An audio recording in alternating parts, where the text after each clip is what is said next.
Absolute сонсголтой гэдэг хүмүүс намайг тэгдэг. Ямар ч хамаагүй нот хөгжмийн өнгүүдийг сонсоод шууд таагаад хэлэх, тэгээд сонссон аяыг шууд дагаж тоглох гэдэг зөндөө авьяастай байсан бол тэрийг хараад таны нүд чи яасан хаа гэж надаас зөндөө асуудаг байсан.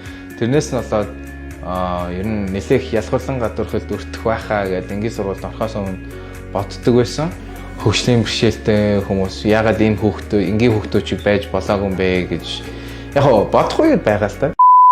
За сайн мэцгаануу тэгээд намайг Сундаж гэдэг. Тэгээ би одоо 17 настай, тэгээ 12 дахь анги 5 альтернатив сургуулийн сурагчаа. Ер нь багасаа илүү хөгжмийг сонирхдаг байсан. Тэгээд өөрийгөө сайн сонсголтойг мэдээд дууны хичээлд явж ирсэн.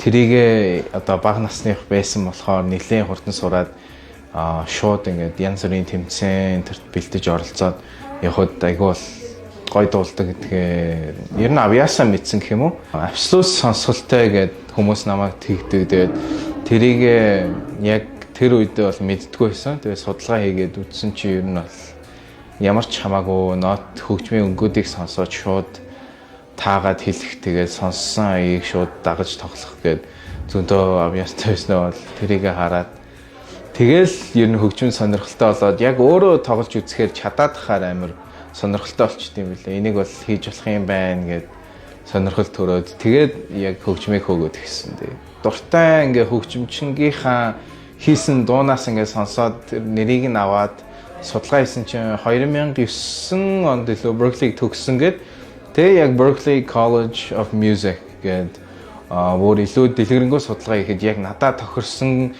Тэгээд одоогийн үеийн дуунууд хөгжмийн хичээлүүдийг ордог.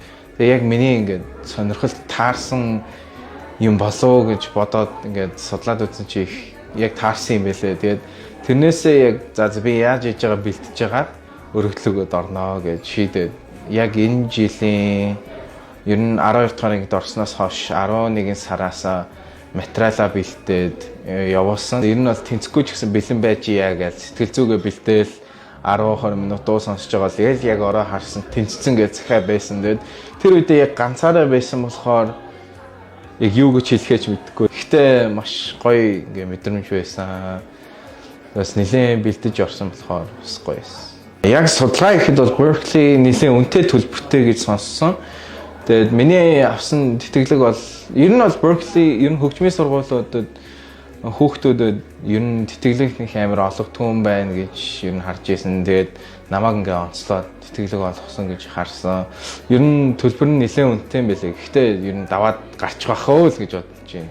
Заавал ингээ сургуулиасаа тэтгэлэг байхгүй маа гэхэд гадаад улсын одоо ингээ өөр тэтгэлгүүд, янз бүрийн хийсэн юмнууд, сайн дурын үйл ажиллагаагаас нь өгдөг тэтгэлгүүд зөндөө байдаг. Тийм болохоор тэднүүсийг сайн судалж үзье даа л гэж бодож байна. Англи хэл сурсан түүх нь бол ер нь их өрмөц гэх юм уу нөө. Өмнө ер нь ихэнх хүмүүс ингээд янз бүрийн сургалтын төвөөр яваад нэлээ олон даалгавар хийгээд дасгал хийж сурдаг боловч би бол ингээд ер нь шалтгаанаар сурсан. Одоо ингээд энийг сурахгүй бол ер нь болохгүй байна гэд янз бүрийн технологи компьютер дээр хичээлээ хийхээр маш ер нь ихэнх зүйл нь англиар байдаг байсан. Тэгээд англи сурахаас өөр аргагүй байсан. Тийм болохоор заавал ингээ өөртөө хэцүү сурах юм оронд тоглоом тоглож сурсан гэх юм уу.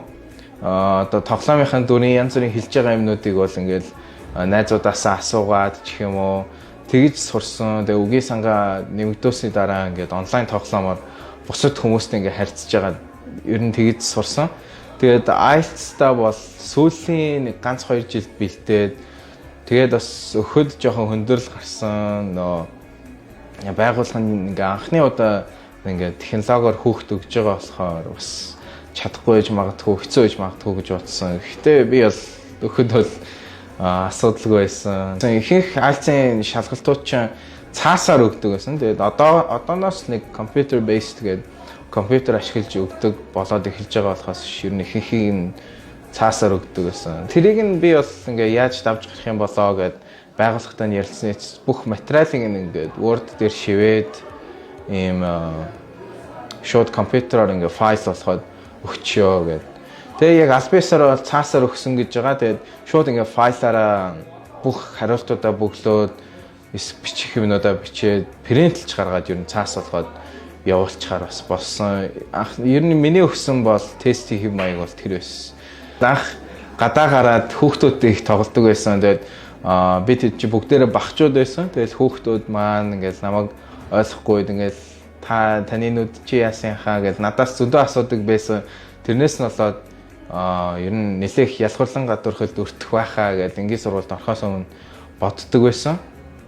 Тэгээ яг орсны дараа болсон чинь ер нь бол амар сюрприз болсон юм уу. Манай ангийнхан надаа ер нь намайг ерөөсөн ялгаатай харьцаагүй бүх зүйлүүд дээр тусалж ийсэн. Тийм болохоор ингээд ямар ч хөгжлийн бэрхшээлтэй хүмүүс ягаад ийм энгийн хүүхдүүд чиг байж болоогүй юм бэ гэж яг бодохгүй байгаа л та. Гэхдээ ингээд яг тийм янз бүрийн муу санаатай ч юм уу атаархалтай их бодож үзээгүй. Тусгай сургууль 1-ээс 5 дахь ангид явжсэн байхгүй бага ангид төгсөжсэн. Тэгээд тэр үед бас нэг түүх байд юм аа. Нөө 1-р ангидаа яваад манай ангийнхан бүгдээрээ харааны 100% харааны бэрхшээлтэй биш. Зарим нэгээс сул хараатай. Тэгээд тэр хүүхдүүд маань бол кириллэр хичдэг байсан. Тэгээ би бол шууд ингээд барайл хэсгээ сураа явж байхад бол ягаад ингээд кириллэр хичиж болтгүй юм бэ гэж багшаасаа зөндөө асууж ягаад гэж юмнууд бол зөндөө асуудаг байсан. Тэгээд манай багш бол тэр үед надад бол ойлгомжтой тайлбарлаагүй чи одоо ингээд цагчин болоогүй ямар шээсэн тэгдэг болноо гэд тайлбарлцсан болохоор ингээд болохгүй байгаад харна сүултээ бүр нэлээ стрессжсэн. Тэгээд ер нь бол харааны бэрхшээл болсон үеуд бас зөндөө байдаг. Гэхдээ яг ингээд 5 дахь ангид төгсөөд энгийн сургуульд ороод эхлэх үед бол ер нь бэрхшээл гэж бодхоо байгаад харин ч боломж гэж бодоод ер нь ямар ч нөхцөлтэй боломж хайгаад эсвэл энэ талаар нь хийж болохгүй бол нөгөө замаар нь явчих гэсэн тиймэрхүү зан характертай болсон. Тэгээд тэр нь надад нэлээд тусалсан. Шантрах үе зөндөө гардаг байсан ч гэсэн тэр үедээ шантрахгүй байсны эцэст ер нь ийм болсон гэх юм уу. Хөгжлийн бэрхшээлтэй хүмүүс гээд ер нь одоо ингээд бид хэд яригддаг хэдийн ингээд боломж дандаа хайж явж байгаарэ. Тэгээд хаанаас ч хамаагүй боломж олдно. Их сургууль яг хоо энэ дээр жишээ авж байгаа боловч их сургуулийн тэтгэлэг байхгүй байлаа гэхэд өөр зөндөө тэтгэлэг байдаг.